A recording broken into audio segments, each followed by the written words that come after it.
회심 시리즈 11번째 그리고 마지막 말씀입니다. 회심 인생의 나침판이 바뀌다라는 제목으로 마지막 회심 시리즈 말씀을 전하고자 합니다. 우리는 10주에 걸쳐서 회심이라는 주제를 가지고 말씀을 같이 나눴습니다.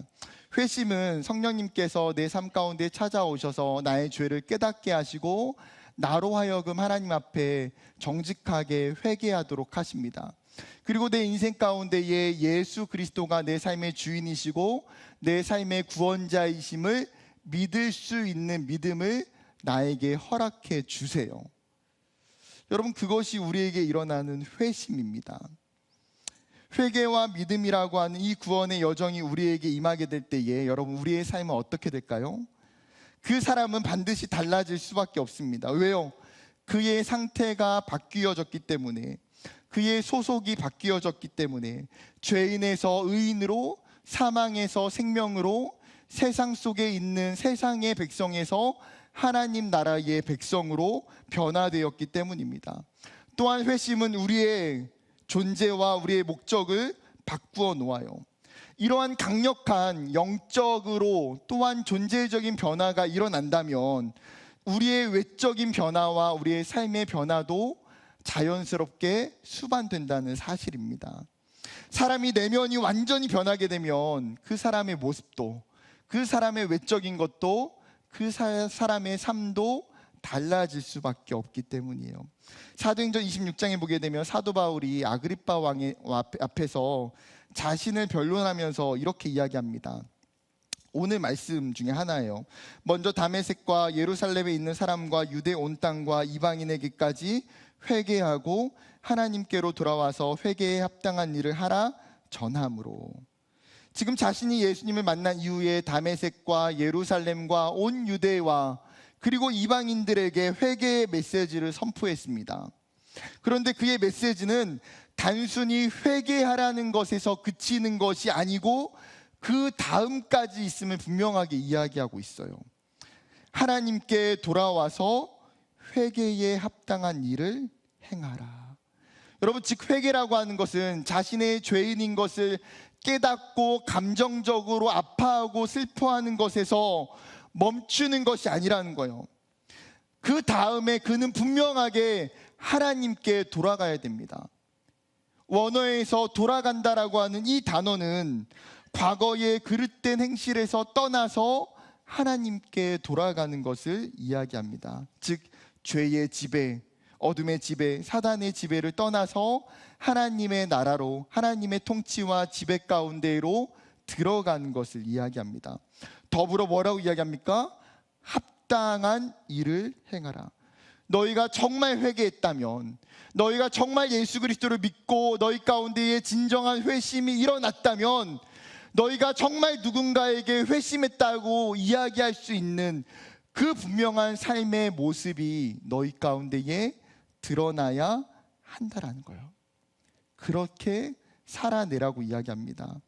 여러분, 하나님께서 우리를 선택하시고 우리를 불러주셨고 회심케 하신 것은 하나님이 우리를 그분의 백성으로 삼으시기 위해서, 하나님께서 우리를 거룩한 하나님의 자녀로 세우시기 위함입니다.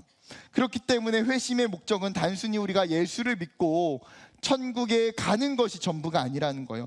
어쩌면 그것보다도 더 중요한 것은 우리가 예수의 형상을 닮은 존재로 변화되는 것. 하나님의 형상을 잃어버렸고 세상 가운데 살았던 우리가 그 하나님의 창조의 형상으로 예수님을 닮은 그 모습으로 다시 돌아가는 것, 그분을 닮아가는 것, 이것이 회심의 능력이고 회심의 목적이에요. 그렇다면 여러분, 실제로 회심을 통해서 어떠한 일이 우리에게 일어나고 있는지를 세 가지를 살펴보고자 합니다. 첫 번째는 중심의 변화가 일어나게 됩니다.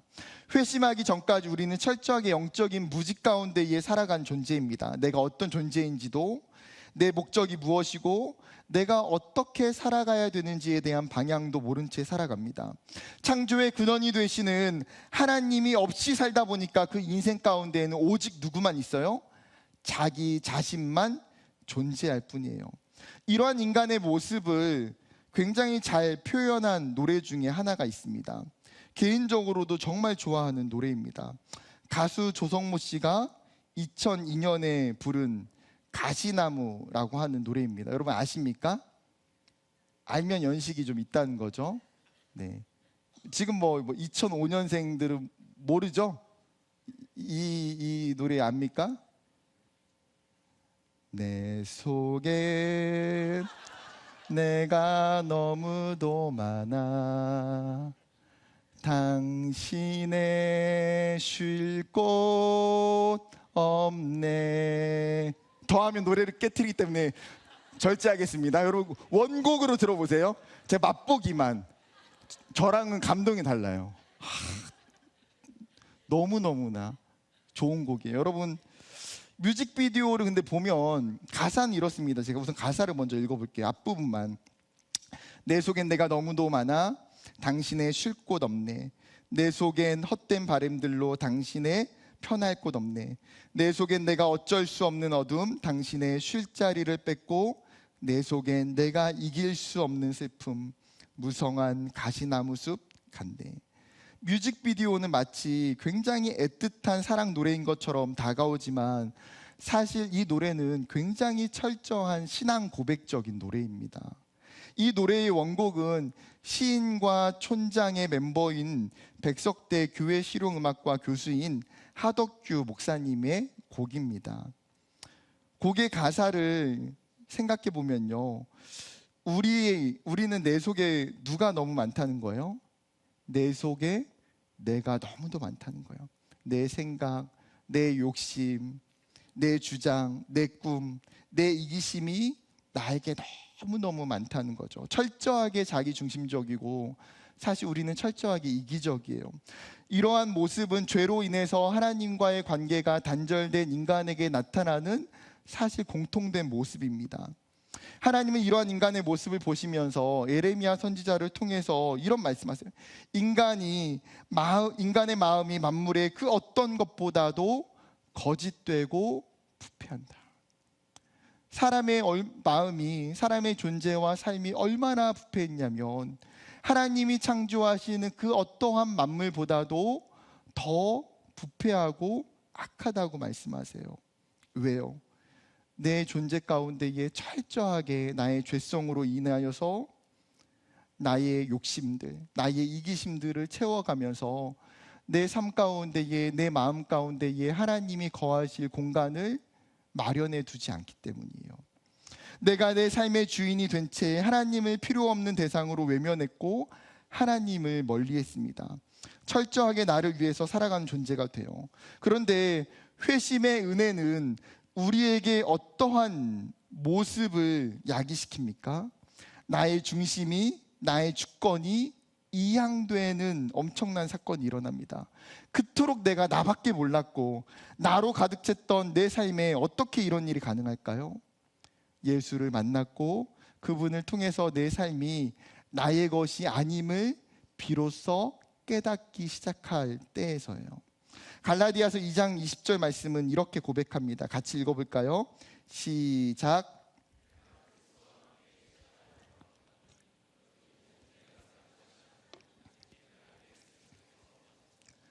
이제 내가 육체 가운데에 사는 것은 나를 사랑하사 나를 위하여 자기 자신을 버리신 하나님의 아들을 믿는 믿음 안에서 사는 것이라.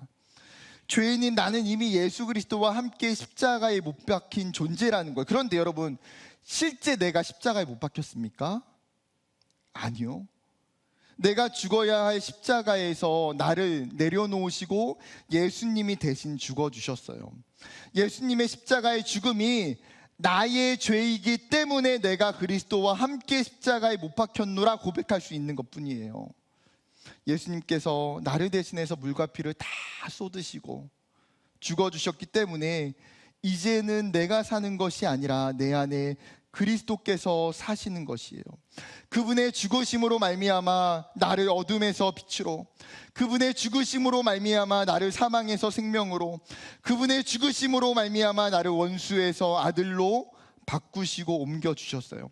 회심은 이 놀라운 은혜를 우리에게 가져다 줘요. 그리고 이 놀라운 은혜를 경험한 사람은 더 이상 자신의 내 삶의 중심이 되지 않는다는 거예요. 지금까지 내가 살았던 나의 삶의 왕좌에서 나의 주권을, 나의 중심을 예수님께 내어드리는 그 중심의 변화가 일어나기 시작합니다. 더 이상 마음의 중심이 다른 것을 향하지 않고 그 중심이 빼앗기지 않아요. 사도 바울이 자신의 회심의 경험, 그 중심의 변화를 빌립보 성도들에게 이렇게 이야기합니다.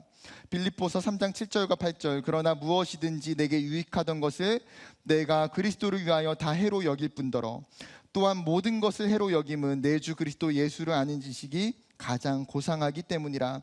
내가 그를 위하여 모든 것을 잃어버리고 배설물로 여김은 그리스도를 얻고. 자신이 회심하기 전까지 이 세상 가운데에 자기가 추구했던 것들, 세상에서 쫓았던 모든 것들이 자기에게는 어때요? 유익했던 것들이에요. 내가 좋았고 내가 사랑했던 것들이라고 이야기합니다. 그것이 어쩌면 내 삶의 전부로 여겨졌고 때로 어떤 것들은 내 삶의 목표였고 내 삶의 목적이 되었기 때문에 열심을 내서 그것들을 쫓아가고 추구했습니다. 그런데 회심하고 난 이후에 똑같은 대상을 바라보고 있음에도 불구하고 충격적인 일이 일어나요. 내가 온 마음을 쏟았고 정말 악착같이 추구했던 것이 이제는 내 삶에 아무것도 아닌 것처럼 느껴지게 되더라는 거죠. 바울은 더 이상 세상의 것들이 나에게 중요하지 않다고 이야기합니다. 심하게 이야기해서 그것들이 이제는 내 삶 가운데에 배설물같이 내 삶에 불필요한 것들, 쓰레기와 같은 것들로 여긴다고 간증해요. 이제는 참된 가치와 소망이 세상이 아니라 예수 그리스도를 통해서 예수를 아는 것이, 예수를 통하여 내 인생 가운데에 찾아오는 것이 내 삶의 가장 탁월한 가치가 되기 때문에 그는 더 이상 내 삶 가운데에 자신이 쫓았던 모든 것들이 이제는 더 이상 자신에게 중요하지 않다고 고백할 수 있는 거예요. 사랑하는 청년 여러분, 여러분은 회심을 통한 이 중심의 변화가 여러분들에게 있습니까? 내가 중심이고 내가 예수를 믿기 전에 내 삶 가운데 내가 주인이었던 그 모습에서 이제는 그 자리에 나의 왕이신 예수님께서, 나의 주인이신 하나님께서 앉으실 수 있도록 여러분의 자리를 여러분은 내어드리고 있습니까? 더 이상 내 삶을 나의 욕심과 욕망으로 채우며 나를 위해서 살아가는 존재가 아니라 내 삶에 누구로 채워져 가는 거예요? 예수로 채워져 가고 예수로 충만해져 갈 때에 더 이상 내 삶이 나를 위해서 살아가는 것이 아니라 예수로 만족하여 예수로 살아가는 인생이 될 수 있다는 거예요. 사랑하는 청년 여러분, 그 예수님의 죽으심으로 인하여서 내가 죽고 이제 내 안에 누가 살아야 돼요? 예수 그리스도가 여러분 안에 살아가는 그 중심의 변화가 저와 여러분에게 일어나기를 주님의 이름으로 간절히 축복합니다. 두 번째 변화는 죄로부터 멀어지는 변화가 일어나게 됩니다. 죄로부터 멀어지는 변화. 회심하기 전에는 죄의 영향 아래 자신의 행동이 죄인 줄 모르고 죄와 친구로 지냈습니다. 에베소서 4장 18절과 19절은 이렇게 이야기합니다. 그들의 총명이 어두워지고 그들 가운데에 있는 무지함과 그들의 마음이 굳어짐으로 말미암아 하나님의 생명에서 떠나 있도다. 그들이 감각 없는 자가 되어 자신을 방탕에 방임하여 모든 더러운 것을 욕심으로 행하되. 총명이 어두워졌다는 것은 영적인 무지로 인해서 진리가 상실된 상태를 이야기합니다. 즉 하나님에 대한 영적인 무지는 고의적으로 하나님을 거부하고 우리를 타락과 부패로 빠뜨리게 됩니다. 죄가 죄인지 모르기 때문에 뜨거운 불을 향해서 달려드는 나방처럼 더욱더 죄에 대해서 욕심을 내면서 끝없는 나락으로 우리의 삶을 끌고 가게 되더라는 거예요. 여러분, 이것이 우리의 현실이었어요. 그러나 회심은 이러한 우리에게 어떠한 변화를 가져다 줍니까? 죄에 대한 눈이 떠지게 합니다. 성령께서 하나님의 말씀을 통해서 우리의 영안을 뜨게 하시고 죄를 깨닫게 하시는 거예요. 여러분, 회심이 하나님의 역사하시는 것임을 깨닫게 되는 가장 분명하고 가장 충격적인 현상은 어쩌면 죄에 대한 자각입니다. 어제까지만 해도 불편하지 않았고 어제까지만 해도 괜찮았어요. 어떤 일에 대해서 수치나 부끄러움이 찾아온 적이 없었어요. 잘못했다는 것도 죄책감도 가져본 적이 없었어요. 그런데 하나님께서 나의 눈에 영적인 비늘을 벗겨주신 순간 이제는 내가 보았던 것들에 대해서 두려워지기 시작해요. 지금까지 내가 살았던 것에 대해서 내 삶이 괴롭고 고통스럽게 느껴져요.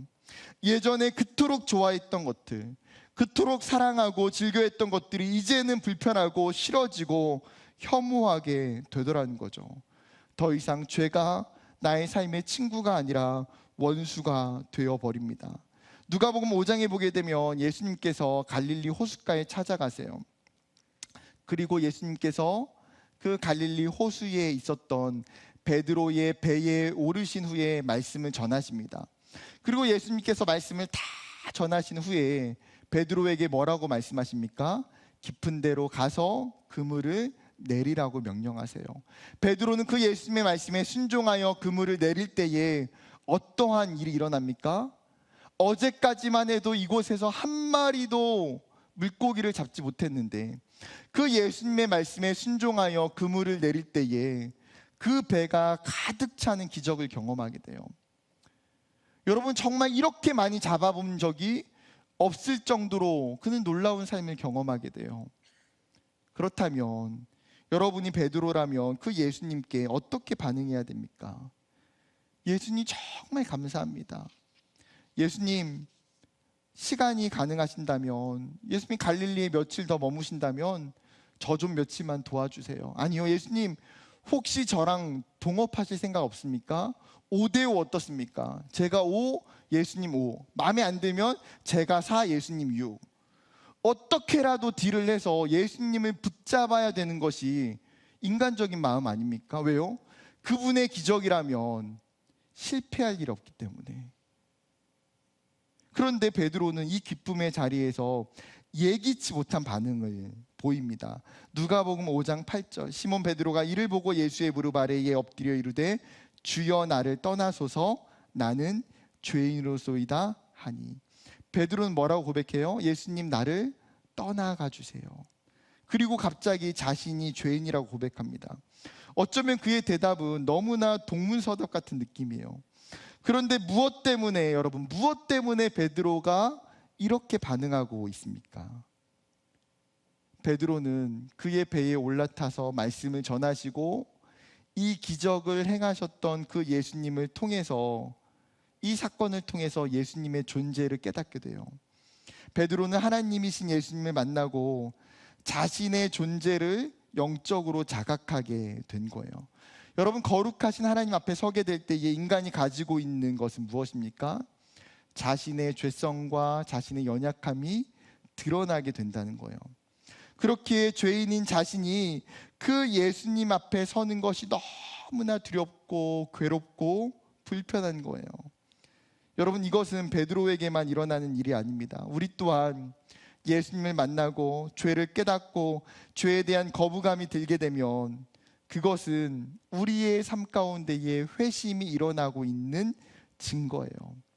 여러분, 세상에 있는 사람들은 죄를 봐도, 죄를 행해도 부끄럽지 않아요.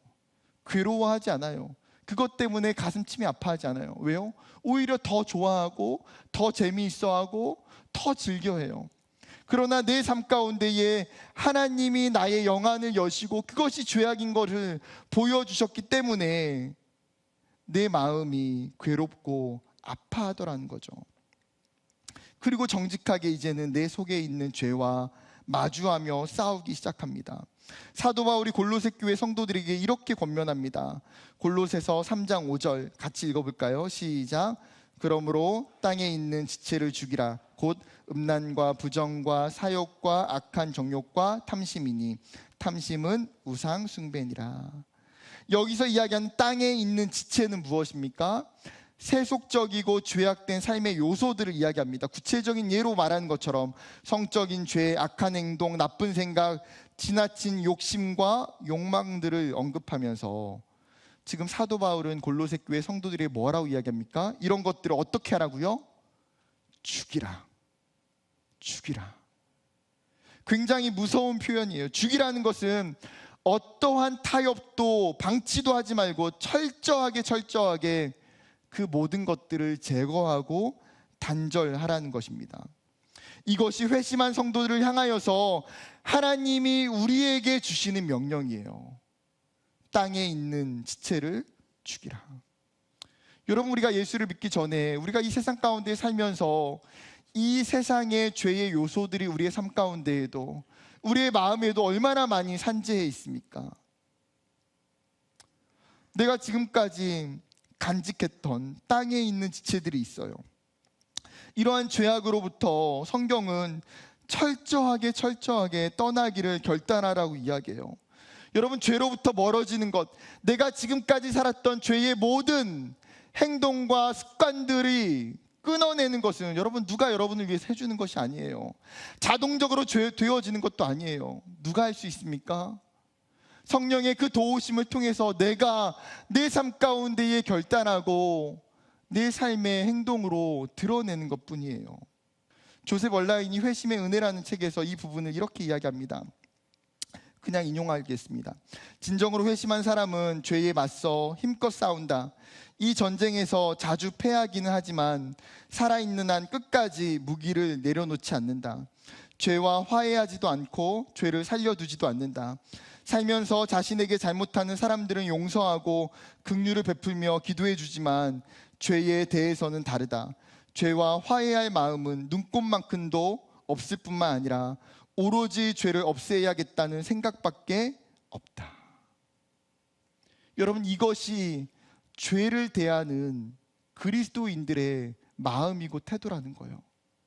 내가 이 죄에 대해서 그 어떠한 타협도 양보도 용서도 없다는 거예요. 끝까지 우리의 인생 가운데에 무기를 내려놓지 않고 내 안에 있는 죄를 끊어내는 것, 죄와 이별하는 것. 사도 바울이 에베소에 있는 그 유대인들과 헬라인들에게 복음을 전하자 그들이 자신이 가지고 있던 죄의 모습을 바라보면서 어떻게 행동합니까? 자신에게 있었던 그 죄를 끊어내는 결단을 하게 돼요. 자신이 가장 사랑했던 죄를 버리는 행동을 하게 돼요.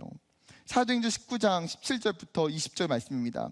에베소에 사는 유대인들과 헬라인들이 다 이를 알고 두려워하며 주 예수 이름을 높이고 믿는 사람들이 많이 와서 자복하여 행한 일을 알리며 또 마술을 행하던 많은 사람이 그 책을 모아 가지고 와서 모든 사람 앞에서 불사르니 그 책값을 계산한즉 은 5만이나 되더라. 이와 같이 주의 말씀이 힘이 있어 흥왕하여 세력을 얻으니라. 지금 에베소에 있는 수많은 사람들이 사도 바울을 통해서 복음을 듣게 되고 예수를 믿게 돼요. 그 중에는 또 어떤 사람들이 있습니까? 이 에베소에는 굉장히 많은 마술사들이 살고 있었어요. 그들이 그 예수님을 믿고 복음을 깨닫고 회심한 이후에 어떻게 반응하고 있어요? 자신들이 가지고 있었던 그 마술의 책들을 다 가지고 와서 사람들 앞에 불태우기 시작해요. 책값이 성경은 은 5만이라고 이야기합니다. 오늘날로 환산하면 25억이에요. 25억. 얼마나 많은 책들이 있었겠어요. 이 책은 어쩌면 이들에게 자신의 신앙이자 우상이었어요. 어쩌면 그것들은 자신들의 생계 수단이었고 자신이 지금까지 믿었던 삶의 전부였어요. 그런데 그들은 이것이 죄임을 깨닫기 시작하자 과감하게 땅에 있는 자신의 지체를 죽이기 시작해요. 이것이 회심을 통해 일어나는 영적인 반응이기 때문이에요. 사랑하는 청년 여러분, 우리 또한 회심하기 전에 많은 죄의 요소들이, 땅의 지체들이 우리에게 존재합니다. 때로는 지금도 우리를 유혹하는 많은 죄의 요소들이 있을 수 있어요. 그럴 때마다 우리가 해야 되는 영적인 반응과 태도는 무엇입니까? 죄에서 끊어내고 죄를 멀리하는 것. 내 안에 있는 죄와 싸우며 죄를 죽이며 사는 거예요. C.S. 루이스 목사님이 인간이 죄에 대해서 깨닫게 되는 것은 하나님께서 인간을 향해서 다가오시는 첫 번째 단계라고 이야기해요. 하나님이 나에게 찾아오실 때 인간은 무조건적으로 가장 먼저 무엇을 깨닫게 된다는 거예요? 죄를 깨닫게 된다. 그리고 이 죄와 싸우는 것은 굉장히 불편하고 고통스러울 수 있지만 이것은 우리로 하여금 하나님을 더욱더 의지하고 하나님께 나아가게 만든다고 이야기합니다. 그렇죠. 죄랑 싸우는 것이 왜 어렵지 않겠어요? 왜 고통스럽지 않겠어요? 그럼에도 불구하고 우리가 죄와 싸울 때에 하나님이 우리 가운데에 함께 동행하실 줄 믿습니다. 때로는 이 영적인 전쟁에서 패배할 수 있지만, 넘어질 수 있지만 계속해서 내 안에 있는 죄를 죽이며 싸울 때에 하나님의 은혜로 말미암아 그 언젠가 죄에서 승리케 되는, 죄에서 자유케 되는 은혜를 저와 여러분에게 주실 줄 믿습니다. 아멘. 여러분, 세 번째 변화는 새로운 삶으로 변화가 일어나게 된다는 거예요. 여러분, 회심한 성도들은 비슷한 고민과 생각들이 찾아옵니다. 그러면 이제 내가 어떻게 살아야 될까? 회심한 이후의 내 모습은 어떻게 해야 되지? 사도행전 2장에서 베드로가 길거리에 나아가서 사람들에게 복음을 전하게 됩니다. 수많은 사람들이 예수님을 믿게 돼요. 그때 사람들이 베드로의 설교를 듣고 나서 마음에 찔림이, 영적인 회심이 일어나면서 사도행전 2장 37절에 이렇게 이야기합니다. 그들이 이 말을 듣고 마음에 찔려 베드로와 다른 사도들에게 물어 이르되, 형제들아, 우리가 어찌할꼬 하거늘. 그들이 이야기하는 게 뭡니까? 우리가 어찌할꼬, 우리가 도대체 어떻게 하면 좋겠냐는 거예요. 복음을 받아들이고 회심한 이후에 그 다음에 스텝은 무엇인지가 궁금해합니다. 그럴 때 베드로가 그들에게 뭐라고 이야기합니까? 예수 그리스도의 이름으로 세례를 받으라고 요청해요. 여러분, 세례를 받는다는 것은 내 삶에 예수 그리스도를 내 삶의 구주로 완전히 모시는 행동이자 그의 삶이 이제는 새로운 삶의 방향으로 전환되는 것을 이야기합니다. 즉, 회심은 우리에게 새로운 마음뿐만 아니라 새로운 삶을 소망하게 한다는 거예요. 우리가 아까 읽었던 본문 고린도후서 5장 17절, 그런즉 누구든지 그리스도 안에 있으면 새로운 피조물이라, 이전 것은 지나갔으니 보라 새 것이 되었도다.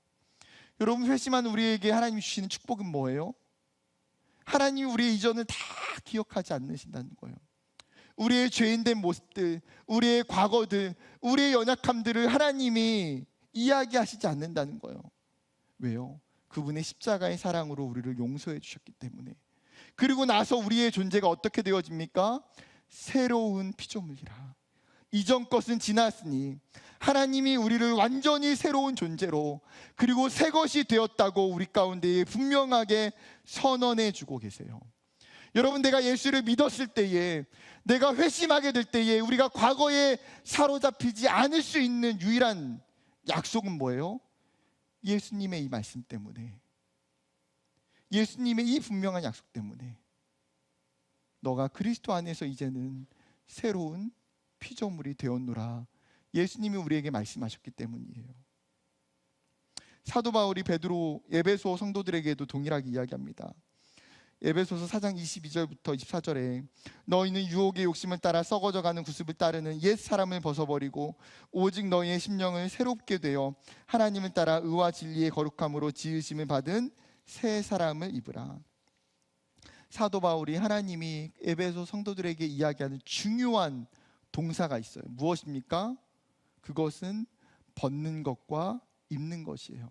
무엇을 벗으라고 이야기합니까? 우리의 죄악된 모습, 내 안에 있는 잘못된 생각들, 내 안에 있는 악한 모습들을 벗어내라는 거예요. 그리고 나서 이제는 새로운 방식, 새로운 삶의 모습, 새로운 질서, 하나님의 말씀으로 우리를 덧입어 살아가라고 이야기해요. 여러분, 그렇습니다. 우리는 회심하고 난 이후에 과거와 똑같이 살아갈 수가 없어요. 회심은 말 그대로 내 삶에 일어나는 영적인 혁명이기 때문이에요. 완전하게 삶이 뒤집어지고 없던 삶이 새롭게 펼쳐지기 시작하는 것, 사도 바울이 자신의 인생을 통해서 보여주었던 것처럼 완전히 180도 변하는 것, 그가 바리새인으로 예수 믿는 사람들을 잡으러 가고 그들을 죽이고 교회를 핍박하고 교회를 억압했던 그의 인생 가운데에 예수를 믿은 이후에 그가 어떻게 살아가기 시작합니까? 예수를 위하여 복음을 증거하고 그 예수를 증거하는 것에 있어서 고난과 핍박을 받을지라도 그는 포기하지 않아요. 수많은 이방의 나라들을 돌아다니며 교회를 세우고 성도들에게 복음을 전하고 하나님의 말씀을 전하고 예수를 전파하기 시작해요. 여러분, 어떻게 이것이 가능합니까? 새 사람으로 입혀졌기 때문에. 사도 바울에게 정말 그 회심을 통해서 새로움이 일어났기 때문에 그의 삶의 방향이 바뀌기 시작하더라는 거예요. 사랑하는 여러분, 하나님은 여러분의 삶에서도 동일하게 여러분을 새롭게 하시는 분이신 줄 믿습니다. 하나님께서 여러분 가운데에 주시는 그 회심을 통해서 우리도 동일하게 옛사람을 벗어버리고 새 옷으로 하나님이 우리에게 입혀주시는 줄 믿습니다. 그리고 그 회심을 경험했다면 여러분, 이제는 여러분의 삶의 방향이 하나님이 원하시는 방향으로 바뀌어지기를 원합니다. 세상 사람들이 걸어가고 세상이 좋아하는 그 방향이 아니라 하나님이 나를 바라보시면서 하나님이 나를 부르시면서 나에게 원하셨던 그 길로, 그 방향으로 하나님의 나라를 꿈꾸는 그 삶으로 여러분이 나아가기를 소망합니다. 말씀을 맺고자 합니다.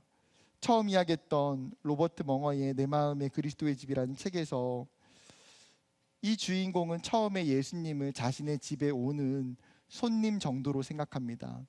그런데 시간이 지나고 보니까 예수님은 손님이 아니에요. 예수님은 누구입니까? 내 삶에 들어와 살기를 원하시는 나의 삶의 주인이에요. 여러분의 인생도 마찬가지입니다. 여러분의 인생을, 여러분, 우리가 해결할 수 없는 문제와 아픔과 어려움들이 얼마나 많이 있는지 몰라요. 내가 내 삶의 주인이 되어 내가 내 삶을 원하는 방향으로 살아가게 할 수도 없어요. 여러분, 우리가 가장 잘 살 수 있는 방법은 무엇입니까? 내 집에, 내 마음 가운데에 예수님이 주인이 되어주시는 것, 나의 명의를, 나의 소유권을 그 예수님께 내어드리는 것입니다.